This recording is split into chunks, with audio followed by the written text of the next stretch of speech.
Hello friends, পুজো তো চলে আসলো, তাই জন্য দেখো আমি মেঘাদি, শর্মিষ্ঠাদি, কাকুলিদি চারজন মিলে চলে যাচ্ছি হলো নিউ মার্কেটে কেনাকাটা করতে। আর এখানে দেখো এরা নিজেরা মিলে গল্প করছে আর কি পরিমাণে হাসাহাসি করছে। আমরা উঠেছিলাম হলো 212-তে, কী যে ভোগান্তি সেদিন পোহাতে হয়েছিল তোমাদেরকে কি বলবো। বাসটাতে উঠেছিলাম হলো 1টার সময়, আর সেই বাসটা আমাদেরকে গিয়ে নামিয়েছিল হলো 2:30টার সময়। যেমন পরিমাণে আমাদের খিদে পেয়ে গেছিলো সেরকম পরিমাণে বিরক্ত লাগছিল আর গরমও লাগছিল। অবশেষে বাসটা আমাদেরকে নামালো ধর্মতলার উদ্দেশ্যে। তো এখান থেকে নেমে দেখো এরা সব সময় তো ফটো তোলার জন্য ব্যস্ত হয়ে থাকে, নামলেই বলবে ফটো তোল ফটো তোল। তো দেখো এখানে আমি আর মেঘাদি যাচ্ছি পিছন পিছন, আর সামনে কাকুলি দিয়ে আর শর্মিষ্ঠা দিয়ে আমাদেরকে বলছে তাড়াতাড়ি চল, ওদের একটু বেশি জোরে খিদে পেয়ে গেছিলো। সত্যিই সবার কিন্তু অসম্ভব পরিমাণে খিদে পেয়ে গেছিলো, আমাদের সকলে তেমন কিছু আমরা খেয়ে বেরোইনি। তারপর ওখানে চলে গেলাম একটা হোটেলে গিয়ে সবাই নিয়ে নিলাম ধোসাটা কিন্তু খেতে ভীষণই ভালো ছিল। একটা ধোসা খেয়েই আমাদের পেটটা ভরে গেল। তারপরে খেয়ে দিয়ে পেট পুজো করে চলে গেলাম এবার কুর্তির দোকানে। রাস্তায় যেতে যেতে অনেক কিছুই ছিল, তবে ফার্স্ট টাইম আমি চলে গেলাম হলো কুর্তির দোকানে।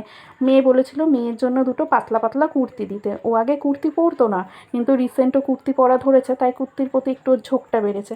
আমাকে বলেছিল যে মা আমার জন্য কিন্তু দুটো কুর্তি এনে, এগুলো অবশ্য পুজোতে পরবে না, ও এগুলো পরে পরতে যাবে।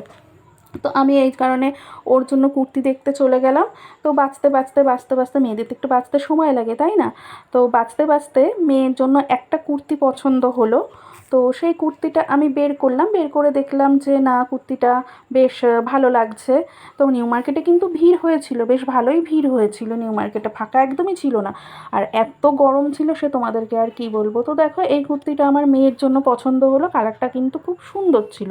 ক্যামেরাতে কেমন লাগছে আমি ঠিক বলতে পারবো না, কিন্তু কুর্তির কালারটা ভীষণ সুন্দর ছিল। তো এই কুর্তিটা মেয়ের জন্য আমি নিলাম, কিন্তু তারপরে ও দুটো নিতে বলেছিল, তাই জন্য আবার আরেকটা কুর্তি বাছাবাছি করতে শুরু করে দিলাম। বাছাবাছি করতে করতে দেখলাম এই একই সেম ডিজাইনের মধ্যে আর অন্য কালারের আরেকটা কুর্তি আছে। ওই কারণে ওই কুর্তিটাও দেখবো বলে দাদাকে বললাম যে আমাকে একটু খুলে দেখা। তারপরে দেখলাম, ভালো করে দেখলাম যে না, আমি আগে যেই কুর্তিটা নিয়েছিলাম সেই কুর্তিটার কালারটাই হলো বেশি সুন্দর। ওই কারণে ওইটা আবার ফেরত দিয়ে দিলাম। তারপরে আমি ভালো করে দেখে নিলাম যে কুর্তিটা ঠিকঠাক হবে কিনা।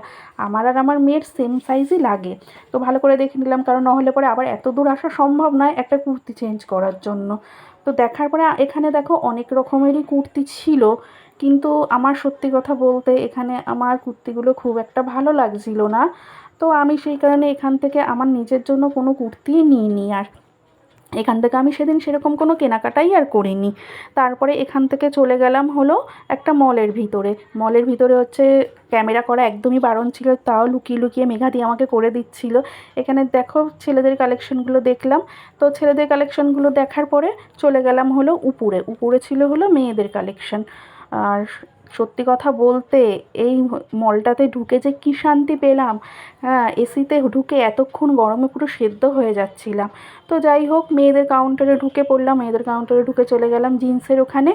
আর জিন্সগুলো ওখান থেকে আমি আর মেয়ের জন্য দুটো জিন্স নিয়ে নিলাম। আর জিন্সের কাপড়গুলো সত্যিই ভীষণ ভালো ছিল।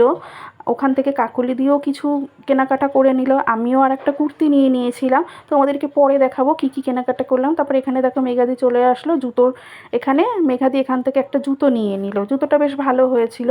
তারপরে আস্তে ধীরে সবাই মিলে কেনাকাটা করে চলে আসলাম হলো মেট্রো স্টেশনে। যাওয়ার সময় যেই ভুল কাজটা করেছে, আসার সময় আর সেটা করিনি। মেট্রো ধরে চলে আসলাম, তারপরে সেখান থেকে বাসে করে বেশিক্ষণ লাগে না, বাসে করে চলে আসলাম বাড়ির উদ্দেশ্যে। এখানে দেখো সারাদিন ঘোরার পর সবার মুখ চোখের অবস্থার কী অবস্থা হয়েছে। তো তোমাদের কেমন লাগলো ভিডিওটা অবশ্যই জানিও কমেন্টস করে। এখন টাটা।